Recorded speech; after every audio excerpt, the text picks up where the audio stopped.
For English subtitles, push the Subtitles button.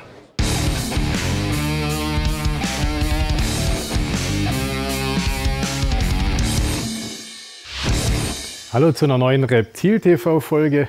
Heute habe ich euch mal zwei Intro-Tierchen gebracht. Das hat mir gerade so gut gefallen oder fiel mir so ein, beziehungsweise ich wollte eigentlich hier stehen bringen. Das ist Pogona minor, also auch die kleine Bartagame, sagt man glaube ich auf Deutsch dazu, Pogona minor.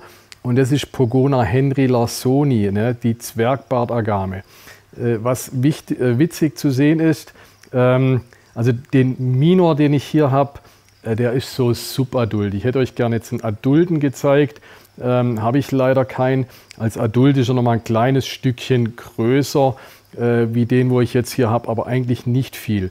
Was ich so spannend und interessant finde, dass die Henrylarsonis eigentlich so kleine Moppelchen sind. Ne? Die sind wirklich ein wenig so leicht adipös immer vom Körperbau her. Und die Pogona minor, das sind die totalen Models. Gärtenschlank, eigentlich schon fast zu schlank. Man denkt immer, um Gottes Willen, fällt ja gleich vom Fleisch. Also das ist schon erstaunlich, dieser Unterschied zwischen Henrylarsoni und Minor, was die Schlankheit betrifft. Die Minor noch viel seltener zu kriegen bisher in der Terroristik. Henrylarsoni wird ja mittlerweile wirklich sehr viel gezüchtet, kriegt man eigentlich fast immer. Die Pogona minor oder Minima hießen sie früher, also meiner Meinung nach, ich behaupte, dass Minor und Minima wohl das gleiche ist. Zwei Ausdrücke für die, oder zwei Namen in der Nomenklatur, nicht ganz eindeutig, welche denn jetzt verwendet wird. Noch deutlich seltener zu bekommen in der Terroristik. Das Thema heute wieder dank KI rausgefunden oder dank Google Search, was die Leute suchen, und zwar die gefährlichsten Produkte für die Reptilien. Ich meine, das kennen wir. Überall gibt es, sei es Produkte, die für Terroristik sind, aber an sich ungeeignet sind, oder es gibt Produkte, die man verwendet für die Terroristik, weil man denkt, ach, das ist ja ganz praktisch, aber auch gefährlich für die Reptilien sind. Da habe ich die 5 meiner Meinung nach riskantesten ausgesucht, basierend auf eigenen Erfahrungen, die ich vielleicht selber mal gemacht habe oder Kunden gemacht haben, mir geschrieben haben. Das ist auf jeden Fall wichtig, dass ihr euch diese 5 anschaut und verinnerlicht und den Fehler nicht macht. Normal machen wir ja so 5 bis 1. 1 ist dann das Schlimmste oder Beste oder Tollste oder Gefährlichste. In dem Fall nicht. Also das ist alles ohne Wertung, einfach 5 Sachen. Die Nummer 5, ich habe jetzt geschaut, ob ich hier ein Beispiel finde zum in die Hand nehmen. Also das ist das Beispiel, was nicht gefährlich ist. An das anlehnt, um was es geht. Und zwar, das sind alle klebenden Dinge, wo Lösungsmittel drin sind. Sei es ein Silikon, das nicht ausgehärtet ist, die Essigsäure, wo im Silikon drin ist. Oder ganz gefährlich Dinge mit Epoxidharz. Ich hatte mal einen Kunden, ich weiß nicht, alte Story, die habe ich glaube schon mal erzählt. Der hat in seinem Terrarium, der hat bei mir Wasseragamen gekauft und hat denen so einen schönen Wasserfall ins Terrarium bauen wollen und hat Epoxidharz verwendet. Und dann sind die Wasseragamen innerhalb von wenigen Tagen gestorben und er hat erst gesagt, oh, du bist schuld, du hast mir schlechte Wasseragamen verkauft. Und es ging sogar bis vor Gericht. Und dann hat man bei den Wasseragamen, bei der Autopsie, hat man festgestellt, dass die Vergiftungssymptome aufweisen, und dann irgendwann kam er auf diesen Wasserfall und eben das Epoxidharz da drin, das gast aus, hat die Tiere vergiftet. Also alles im Terrarium, was ihr mit Lösungsmittel verwendet, ist äußerst gefährlich, und die Zeit, wo das ausgasen kann, das können Tage bis Wochen sein. Alte Story auch mit Krokodilen, wo ich schon mal erzählt habe. Krokodilbecken gebaut, auch mit Epoxidharz. Eine Woche später die Krokodile reingesetzt und mir sind die Krokodile gestorben da drin, weil das Epoxidharz ins Wasser ausgegast hat. Absolut gefährlich. Also wie gesagt, Tage bis Wochen warten. Es gibt Alternativen dazu. Das sind so giftfreie Kleber wie dieser Terrafix zum Beispiel. Der ist völlig giftfrei, den könnt ihr verwenden, da könnt ihr das Tier eine halbe Stunde später schon wieder reinsetzen, weil da nichts ausgast und ausdampft. Deswegen habe ich den jetzt so symbolisch in der Hand, nicht um für den Werbung zu machen, sondern weil ich, das habt ihr vielleicht schon mal gemerkt, ich mir oft irgendwas in die Hand nehme, was zu dem Topic passt, damit ich auch einen einen besseren Bezug dazu habe. Ne? Also Punkt 5, irgendwelche Kleber mit Lösungsmittel nicht verwenden, bringt eure Tiere um, beziehungsweise wenn ihr es verwendet, Tage bis Wochen lang ausdampfen lassen, dass ihr hundertprozentig sicher seid, dass das sauber ist. Dann Punkt 4 sind Schutzkörbe. Schutzkörbe sind wichtig in der Terroristik. Wir wollen ja das Heizelement, die Lampe abdecken, damit sich das Tier nicht dran verbrennen kann. Ganz wichtig, deswegen nicht weglassen. Aber Schutzkörbe können auch ein echtes Risiko bergen. Euer Terrarientier, aus irgendeinem Grund findet das Tier einen Eingang in diesen Schutzkorb. Sei es jetzt, was weiß ich, in dem Fall, behaupte ich mal, oder kann es nicht passieren, die Feder macht es gut zu. Aber wenn jetzt aus irgendeinem Grund als Beispiel hier unten ein relativ großer Spalt ist, die Schlange kriecht rein, also oder meinetwegen ein Steinchen, ein Holz, irgendwas dazwischen, die Schlange kriecht rein, dieses Holz geht aus irgendeinem Grund raus, das Tier ist in dem Schutzkorb gefangen oder eine kleine Natter schafft es gerade so, durch die Löcher rein zu kriechen, ne, quetscht sich rein in den Schutzkorb, die Wärmelampe geht an und das Tier kann aus diesem Schutzkorb nicht, entweder gar nicht oder nicht schnell genug entweichen. Ne, die Lampe geht meinetwegen morgens um 8 an, das Terrarientier hat sich in den Korb reingedrückt, irgendwie ist in den Korb reingekommen. Die Lampe geht an, die Temperatur in dem Schutzkorb beim Strahler wird 40, 50 Grad und das Tier verendet elendig in diesem Korb drin. Das ist wirklich was, wo regelmäßig passiert in der Terroristik, einfach aus einer Unachtsamkeit raus oder eben ein großer Spalt oder irgendein Hebelmechanismus, ne, wo der Korb gleich aufgeht, das Tier kommt rein, das rutscht wieder zurück oder sowas. Also die verrücktesten Sachen, wo man eigentlich gar nicht drauf kommt oder wo man hinterher sagt, wie konnte denn das passieren oder sowas. Also für euch ganz wichtig, die Sensibilität mit Schutzkörben.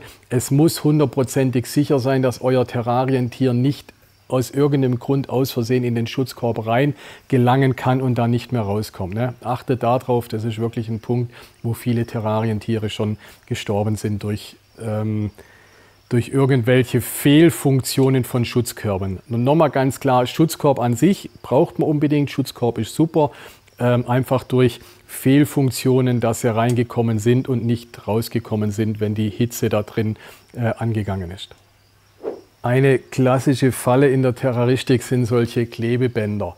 Man will irgendwas fixieren, eine Heizung festkleben, ein Kabel festkleben und denkt, ach, da mache ich jetzt ein Klebeband hin und das drücke ich richtig schön fest und dann kann ja da nichts passieren oder sowas. Im Terrarium wird es warm, der Kleber löst sich vielleicht vom Klebeband, es geht gleich ein bisschen weg oder sowas und eure Schlange kriecht aus irgendeinem Grund auf das Klebeband drauf. Und solche Schlangenschuppen und so Klebeband, die sind eine Verbindung, die Schlange hat keine Chance mehr. Ne? Schon allein durch die Bewegungsweise einer Schlange. Ne? Eine Schlange bewegt sich ja nicht aufsetzend, abhebend, wie jetzt ein Mensch, wenn man läuft. Ne? Eine Schlange durch das Schlängelnde kriecht da drauf und hat ja, klar kann die probieren, ihren Körper davon abzuheben oder so. Aber es ist wirklich so ein klassischer Fall. Ich möchte nicht wissen, wie viele Hunderte oder Tausende, vor allem Schlangen bei den Terrarientieren, Geckos kann es auch passieren. Taggecko habe ich zum Beispiel auch schon gesehen, wo festgeklebt ist oder Fotos gesehen.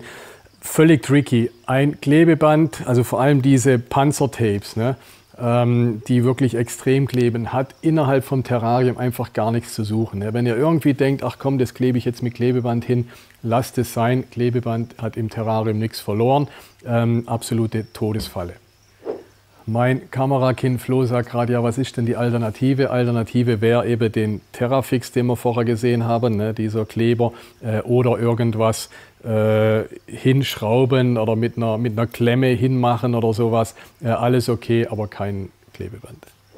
Dann haben wir den Klassiker, den ich mit dem Überbegriff Rockheater vielleicht betiteln mag.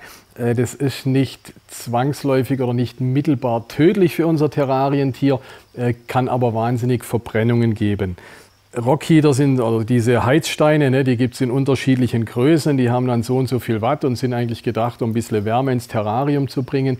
Der Gedanke dahinter ist nicht schlecht, aber jetzt stellt euch vor, ihr habt so einen Rockheater, der ist so groß wie meine Faust.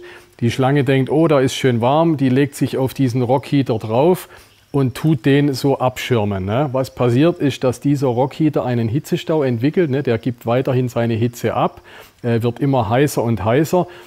Schlangen sind, was das Empfinden von Temperatur betrifft, nicht die schnellsten oder haben ein anderes Empfindungssinn wie jetzt wir als Menschen. Also wir würden natürlich relativ schnell merken, oh, das wird zu heiß. Die Schlange denkt etwas globaler sozusagen, ne? Da ist oben noch relativ kühl, da unten ist warm und denkt, naja komm, ich muss mich ja weiter aufwärmen, ich habe nur 25 Grad Körpertemperatur, ich will aber 30 haben, weil von oben hat es, sagen wir mal, die 25. Dann wird dieser Rockheater immer wärmer, kriegt 40, 50, 60 Grad und das Ergebnis ist, dass die Schlange sich verbrennt, in der Regel an der Unterseite oder an den Bauchschuppen. Ne? Ähnliches Phänomen kann es auch mit kleinen Heizmatten geben, wo die Schlange sich drauflegt zum Aufwärmen und die Wärme einfach nicht entweichen kann. Das sind dann die ersten Symptome, die man dann oft sieht, sind so völlig gerötete Bauchschuppen. Die schlimmeren Symptome sind dann halt richtig Verbrennungen bis zu völlig offenen Bauchschuppenwunden, die furchtbar schlimm aussehen und auch furchtbar schlimm sind und dann ein Fall für einen Tierarzt sind. Wie gesagt, das kommt durch Rockheater, kleine Heizungen, haben im Terrarium auch gar nichts verloren oder vor allem auch nicht im Schlangenterrarium oder bei großen Echsen, die den Heater größtenteils abdecken können. Wie gesagt, Hintergrund einfach das physikalische Phänomen. Die Heizung will Wärme abgeben. Der Körper des Terrarientiers schirmt diese Heizquelle ab, also kann die Wärme nicht entweichen und die Energie, die in die Heizung kommt, die hört ja nicht auf. Da ist ja kein Thermostat drin in dieser Heizquelle, wo sagt, oh, es wird jetzt über 40 Grad, ich muss aufhören, sondern die Energie geht immer weiter, es wird immer heißer und dann gibt es diese Verbrennungen. Deswegen extrem aufpassen bzw. im Prinzip komplett weglassen. Euer Terrarium von oben beheizen, von der Seite beheizen. Aber unten auf dem Boden hat eine Heizung im Terrarium, zumindest in 99% der Fällen, also es mag Ausnahmen geben, wo es vielleicht sinnvoll ist, aber in der Regel hat die Heizung auf dem Boden nichts verloren. Und Nummer 5, wirklich last but not least, ganz tricky Ding, speziell die Heimchendosen sind ja in der Terroristik beliebtes Utensil. Ne? Die Futterinsekten kommen in diesen Dosen. Fast jeder Terrarianer, zumindest jeder Terrarianer, der Echsen besitzt, besitzt solche Heimchendosen. Die haben Luftlöcher drin, das ist alles recht und gut. Und wenn man sein Reptil transportieren will, zum Beispiel wir machen es auch beim Versand, wir machen einen Zewa rein, setzen das Tier, wenn es passende Größe hat, da rein und transportieren das in diesen Heimchendosen. Das funktioniert wirklich toll und ist wirklich geeignet.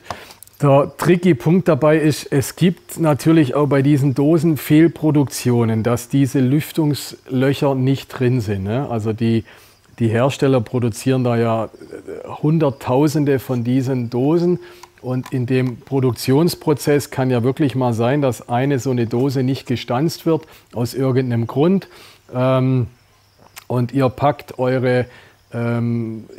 das Reptil da ein aus irgendeinem Grund. Also eben traurige Story. Ich hatte jemand, der mir Echsen bringen wollte und dann kamen die Echsen her und dann waren die irgendwie schon so schlappi und wir haben uns schon gewundert, wieso sind denn die so, die waren so richtig lummelig. Ne?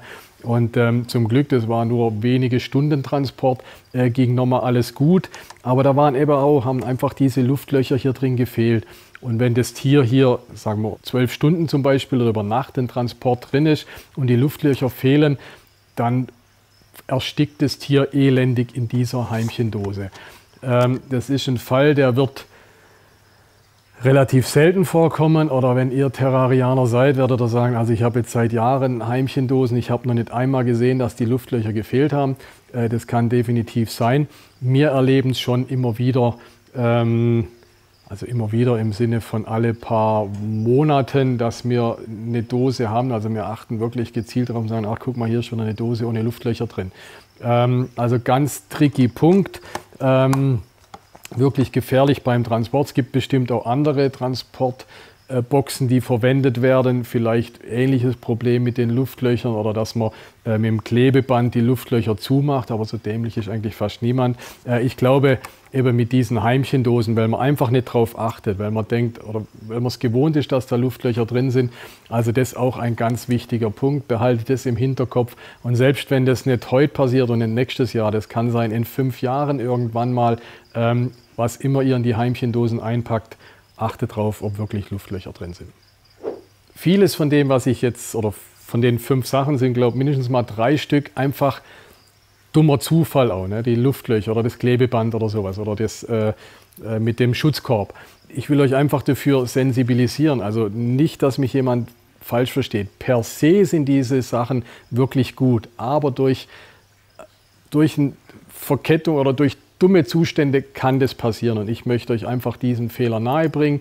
In meinen 35 Jahren Terrarienerfahrung habe ich das erlebt, dass da furchtbare Unfälle oder Missgeschicke dadurch passiert sind. Gibt bestimmt noch andere Todesfallen oder Gesundheitsfallen. Wenn ihr da was habt, postet es bitte unten, das hilft der Community, weil alles, was man mal irgendwo gehört und gesehen hat, macht man dann hoffentlich nicht selber den Fehler. Deswegen postet es unten rein. Ansonsten Daumen hoch, wenn ihr es gut fandet, Kanal abonnieren und bleibt mir treu und checkt alles, was ihr mit euren Tieren macht, ganz genau, dass euch nicht irgendein dummer kleiner Fehler passiert, wo euer Tier mit seiner Gesundheit vielleicht bezahlt.